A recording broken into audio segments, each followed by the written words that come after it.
যে তিনটি মিস্টেক করলে আইএলটিএস স্পিকিং এ আপনার ব্যান্ড স্কোর কমে যাবে। নাম্বার ওয়ান, টেমপ্লেট এবং মেমোরি বেস অ্যান্সার দিলে। টেমপ্লেট আসলে পিটিএ এক্সাম এবং ডুয়ালিঙ্গো এক্সামে দারুণ কাজে লাগে, কিন্তু আইএলটিএস এর ক্ষেত্রে এটি আপনার ব্যান্ড স্কোরকে কমায় দিবে, কারণ এক্সামিনার খুব সহজে বুঝে যাবে যে আপনি টেমপ্লেট বেস অ্যান্সার দিচ্ছেন অথবা মেমোরাইজ অ্যান্সার দিচ্ছেন, যার ফলে আপনার ব্যান্ড স্কোর কম আসবে। নেক্সট যে মিস্টেকটি হচ্ছে সেটি হচ্ছে পারফেক্ট গ্রামার বলা নিয়ে ওভারলি কনসার্ন হয়ে পড়া। মনে রাখবেন, fluency beats everything, nobody's grammar is perfect.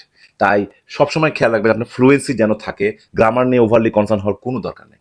Third mistake হচ্ছে ফ্যাক্ট নিয়ে ওভার থিঙ্কিং করা।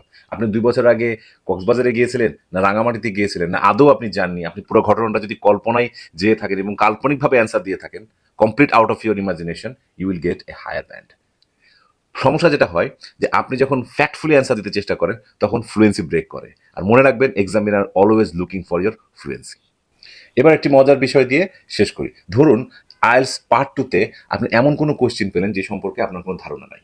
সেক্ষেত্রে আপনি কি করবেন? এ ব্যাপারে মজার কিছু টেকনিক আছে, যেটি জানতে হলে আপনাকে জয়েন করতে হবে এসপারতো লার্নিং এর প্রিমিয়াম আইএলটিএস কোর্সে, এবং আপনি একই সাথে পার্ট 1, পার্ট 2 এবং পার্ট 3 কিভাবে অ্যাপ্রোচ করবেন তা আপনাকে হাতে কলমে শিখা দেওয়া হবে। ভালো থাকুন, সুস্থ থাকুন, দেখা হবে সামনে আরেকটি ভিডিওতে। Bye bye.